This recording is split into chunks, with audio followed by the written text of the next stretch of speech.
علی محمد وآل محمد اعوذ باللہ من الشیطان الرجیم بسم اللہ الرحمن الرحیم السلام علیکم یا ابواب الایمان صلوات پڑھیں محمد اور آل محمد پر اللہم صلی علی محمد وآل محمد وعجل زیارت جامعہ کبیرہ کی شرح امام علی نقی علیہ السلام فرماتے ہیں کہ سلام ہو تم پر اے محمد اور آل محمد، تم ایمان کے دروازے ہو، ایمان کے دروازے ہو۔ ابواب باب کی جمع ہے، باب وہ جگہ جہاں سے داخل ہوا جائے اور نکلا جائے۔ حقیقت ایمان یعنی مکمل طور پہ انسان خدا کے سامنے سر تسلیم خم ہو جائے، یہ حقیقت ایمان ہے۔ بعض لوگ آئے رسول خدا صلی اللہ علیہ وسلم کے پاس، فقالوا یا رسول اللہ السلام علیک، سلام ہو آپ پر یا رسول اللہ۔ فقال صلی اللہ علیہ وآلہ وسلم ما انتم، رسول خدا نے کہا کہ کون ہو تم؟ فقالوا، انہوں نے کہا نحن مؤمنون یا رسول اللہ، ہم مومن ہیں یا رسول اللہ۔ رسول خدا نے سوال کیا تمہارے ایمان کی حقیقت کیا ہے؟ انہوں نے کہا قضاء الہی پہ راضی رہتے ہیں، ہم قضاء الہی پہ راضی رہتے ہیں اور ہر معاملے کو خدا کے حوالے کرتے ہیں، خدا کے حوالے کرتے ہیں اور خدا کے حکم کے سامنے سر تسلیم خم ہے۔ ٹھیک، بس توکل کے بعد کیا ہے؟ تفویض ہے کہ آپ سارے امور کس کے حوالے کر دیں؟ خدا کے حوالے کر دیں۔ تفویض کے بعد ہے تسلیم، ہر معاملے میں ہم تسلیم ہو جائیں کس کے سامنے؟ خداوند عالم کے سامنے۔ فقال رسول اللہ صلی اللہ علیہ وسلم، رسول خدا نے کہا علماء و حکماء، تم عالم ہو اور حکیم ہو، نزدیک ہے کہ تم انبیاء کے مقام تک پہنچ جاؤ، انبیاء علیہ السلام کے مقام تک پہنچ جاؤ اگر تم اس دعوے میں سچے ہو۔ یہ کافی کی جلد نمبر 2 صفحہ نمبر 52 میں یہ حدیث مبارک ہے۔ بس حقیقت ایمان کیا ہے؟ حقیقت ایمان یہ ہے کہ راضی ہونا خدا کی قضا پر، خدا کی قضا پر راضی ہونا، خدا کے حوالے امور کر دینا، پہلے وکیل بنانا اور پھر خدا کے حوالے۔ انسان پھر کیا کرتا ہے؟ وکیل بنا کے سارے امور کس کے حوالے کرتا ہے؟ خدا کے حوالے کرتا ہے اور اس کے بعد تسلیم ہو جاتا ہے خدا کے ہر حکم کے سامنے۔ یہ ایمان کی حقیقت ہے۔ یہ ساری صفات اعلیٰ درجے میں، تام تر درجے میں محمد اور آل محمد کے پاس ہیں۔ بس خداوند عالم نے ایمان کو انسان کے ہر عضو و جوارح پہ واجب کیا ہے۔ ہمارا ایمان ہر عضو و جوارح پہ واجب۔ امام جعفر صادق فرماتے ہیں ان اللہ فرض الایمان اللہم صلی علی محمد و آل محمد، کہ خدا نے ایمان کو تمام اعضاء و جوارح پہ واجب کیا ہے۔ بس دل کا ایمان اور ہے، سماعت کا ایمان اور ہے، آنکھوں کا ایمان اور ہے، زبان کا ایمان اور ہے۔ بس ہر ایک سے ہم نے ایمان کا اظہار کرنا ہے۔ امام حسن عسکری علیہ السلام فرماتے ہیں ولولا محمد والاوصیاء، اگر محمد صلی اللہ علیہ وسلم اور آل محمد، ان کی اولاد میں سے جو آل محمد ہیں، اگر وہ نہ ہوتے تو تم حیران اور سرگرداں ہوتے، تم چوپایوں کی مانند ہوتے، نہ تم کوئی واجب جانتے، نہ کوئی کسی ایمان کے دروازے میں داخل ہوتے۔ بس یہ ایمان کے دروازے ہیں۔ بس کیا کسی بستی میں داخل ہوا جا سکتا ہے دروازے کے بغیر؟ بس دروازے میں داخل ہوں گے تو ٹول پلازا سے تو گزریں گے۔ شہر میں داخل ہونا چاہتے ہیں تو وہ آج کل ٹول پلازا دروازہ ہے، اس وقت دروازہ کوئی اور چیز تھی۔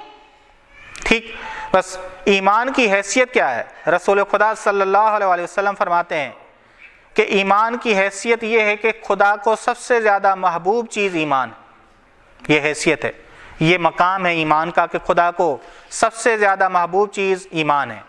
امام جعفر صادق علیہ السلام سے سوال ہوا محمد صلی اللہ علیہ محمد، اس ایمان میں سے، جو ایمان کے تو بہت سارے مصداقات ہیں، اس میں سے افضل ترین ایمان کون سا ہے؟ افضل ترین ایمان، امام نے کہا کہ وہ ایمان جس کے ذریعے خدا ہر چیز کو قبول کرتا ہے، وہ ایمان یہ ہے۔ امام فرماتے ہیں کہ الایمان باللہ الذی لا الہ الا ہوا، یہ ایمان لا الہ الا ہوا، اگر اس پر ایمان ہے تو خدا ہر چیز قبول کرے گا۔ بس لا الہ الا ہوا ایمان میں سے افضل ترین ایمان ہے۔ ایمان کے آثار، ایمان کے فوائد کیا ہیں؟ یعنی اگر ایک شخص مومن بن جائے تو اس کے ایمان کے فوائد کیا ہیں؟ رسول خدا صلی اللہ علیہ وسلم نے کعبے کی طرف نگاہ کی، فقال مرحبا بالبیت، اے کعبہ، اے خدا کے گھر، خوشخبری ہو تیرے لیے کہ تجھ سے عظیم کوئی آیت نہیں، ما اعظمک، تیری کتنی عظیم شان ہے، تیری کتنی عظیم حرمت ہے خدا کے نزدیک۔ اس کے بعد کہا واللہ، خدا کی قسم، مومن کی حرمت تجھ سے زیادہ ہے، مومن کی حرمت تجھ سے زیادہ ہے۔ کیوں؟ کیونکہ مومن 3 چیزوں کی وجہ سے محترم ہے، تم ایک چیز کی وجہ سے محترم، وہ کیا؟ تم خدا کے گھر ہو۔ مومن، کیونکہ مومن کب مومن بنتا ہے؟ کیونکہ مومن کا دل کیا ہے؟ خدا کا حرم بن جائے۔ مہمان پہلے خدا بنے۔ مہمان کیسے بنے گا؟ ہم اپنے دل گھر کو جھاڑو دیں، جھاڑو دینے کے بعد چیزیں اپنی جگہ پر رکھیں، تحلی کریں، اس کے بعد کیا کریں؟ لائٹنگ بھی کریں، روشنائی بھی کریں، تاکہ مہمان کے آنے کا دل کرے۔ ایسا سجائیں گھر کو کہ مہمان کا دل کرے کہ ہمیشہ رہے، میزبان بن جائے، میزبان بن جائے، حرم بن جائے، خدا کا حرم بن جائے۔ خدا کا حرم بن گیا تو مومن کا دل عرش بن جاتا ہے۔ عرش کہاں ہے؟ عرش 7ویں آسمان سے اوپر ہے۔ اگر مومن کا دل 7ویں آسمان سے اوپر ہو جائے تو وہ کتنی حرمت رکھتا ہے۔ ٹھیک، بس امام نے کہا کہ رسول خدا صلی اللہ علیہ وسلم نے کہا کہ مومن 3 چیزوں کی وجہ سے حرمت رکھتا ہے، مال کی وجہ سے، خون کی وجہ سے، اور اس کے بارے میں بدگمانی نہ کی جائے، ان 3 چیزوں کی وجہ سے۔ بس مومن کی حرمت ایک کعبہ تجھ سے زیادہ ہے۔ یہ ہے ایمان کے آثار، یہ ہیں ایمان کے آثار۔ ایمان کی حقیقت کیا ہے؟ مٹیریل کیا ہے؟ مواد کیا ہے؟ ایمان آتا کیسے؟ وہ مواد کون سا ہے کہ جس سے ایمان کی ایک بلڈنگ بن جائے؟ کون سا سیمنٹ لائیں، کون سی بجری لائیں، کون سا پتھر لائیں، کون سی اینٹیں لائیں؟ امام فرماتے ہیں کہ ایمان کا مٹیریل 4 چیزیں ہیں: صبر، یقین، عدل، جہاد۔ یہ 4 چیزیں مٹیریل ہیں۔ جب ان کو آپ صحیح جگہ رکھیں گے تو ایمان بن جائے گا، وہ کمرہ بن جائے گا، یا وہ جنت کا مقام بن جائے گا مومن کا، اور ایمان بن جائے گا۔ ایمان کا یہ مٹیریل ہے۔ امام علی علیہ السلام فرماتے ہیں کہ مومن کی صفات یہ ہیں کہ وہ روشن فکر ہے۔ رسول خدا نے امام علی سے کہا، یا رسول خدا نے کہا یا علی من صفات المومن، مومن کی صفات میں سے ایک وہ روشن فکر ہے، ہمیشہ خدا کی یاد میں ہے، اس کا علم زیادہ ہوگا، بڑھاتا رہے گا علم، اس کی بردباری زیادہ ہے، وہ جھگڑے میں بھی بہترین انداز اپناتا ہے، کریم المراجع، اور دیگر سے کریمانہ رجوع کرتا ہے، کشادہ دل ہوتا ہے، خود کو فقیر تصور کرتا ہے، ہمیشہ تبسم میں رہتا ہے، معاشرہ اس کے ہر عمل سے سیکھتا ہے، غافل کو نصیحت کرنے والا ہوتا ہے۔ نصیحت یعنی کیا؟ نصیحت کہتے ہیں رفو لگانا، سینہ کس لباس کو سینہ، وہ منصح سوئی کو کہتے ہیں، منصح سوئی کو کہتے ہیں۔ نسا کسے کہتے ہیں؟ اس لباس کو کہتے ہیں کہ جو آپ کا سی کے تیار ہو جاتا ہے۔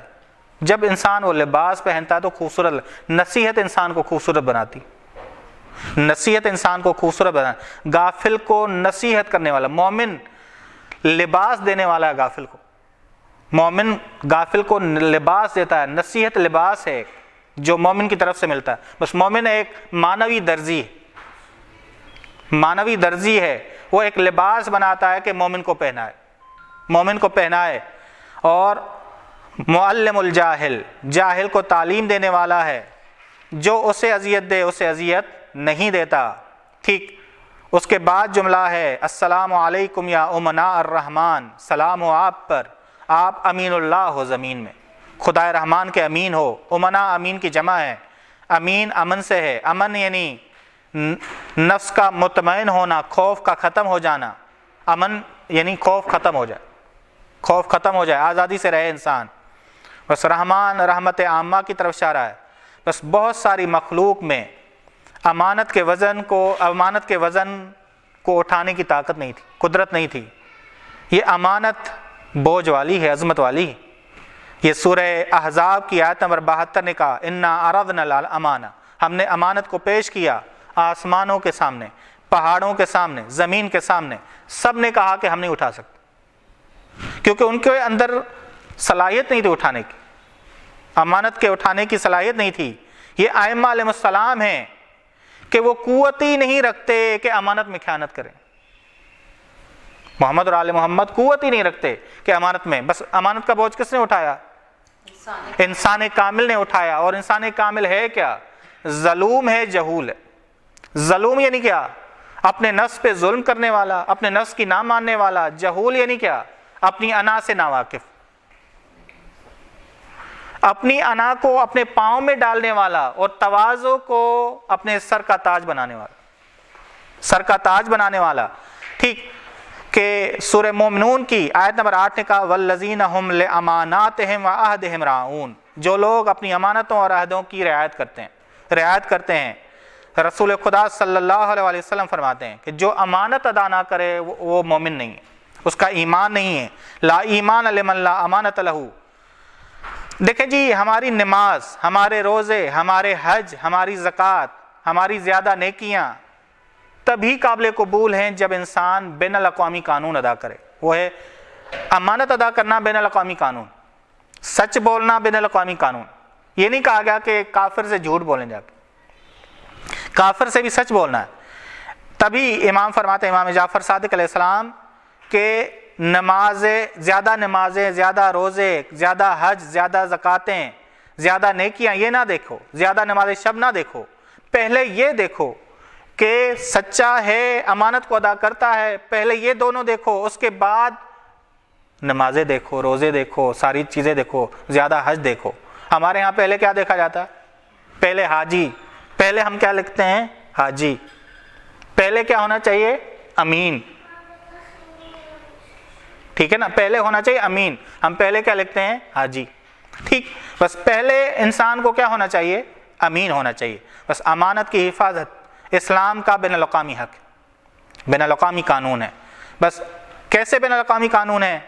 یہ امام جعفر صادق علیہ السلام فرماتے ہیں، اللہم صلی علی محمد، کیا فرماتے ہیں؟ عد الامانت، امانت کو ادا کرو چاہے وہ نیک ہو یا فاجر ہو۔ اس کے بعد امام جو مثال دے رہے ہیں، فلو ان قاتل علی، اگر علی علیہ السلام کا قاتل میرے پاس امانت رکھتا تو میں وہ بھی ادا کر دیتا، لأدیتھا الیہ، میں وہ بھی امانت واپس کر دیتا۔ یہ یعنی سب سے بڑا دشمن، کیونکہ امام فرماتے ہیں میری ولادت سے افضل میرے لیے ولایت علی ہے۔ میری ولادت سے افضل کیا ہے؟ میرے لیے ولایت علی۔ سب سے بڑا معیار ہے امام جعفر صادق علیہ السلام کے نزدیک، وہ ولایت علی ہے۔ اور قاتل ولی خدا اگر امانت رکھتا میں اسے واپس کر دیتا۔ بس یہ ہر چوراہے پہ لکھا ہونا چاہیے، ہر چوراہے پہ لکھا ہونا چاہیے، ہر مسجد میں لکھا ہونا چاہیے، ہر امام بارگاہ میں لکھا ہونا چاہیے۔ بس محمد اور آل محمد علیہ السلام امین ہیں، امین اللہ ہیں، امین اللہ ہیں، تبھی زیارت امین اللہ ہے، امین اللہ ہیں۔ یہ حضرات مومنین کو بھی امین بنانے آئے ہیں، مومنین کو بھی امین بنانے آئے ہیں۔ بس خداوند عالم ہمیں توفیق دے کہ ہم بھی انہی کے سائے میں، انہی کی اطاعت کے سائے میں امین بنے۔ صلی اللہ علی محمد و اہل بیتہ الطیبین الطاہرین۔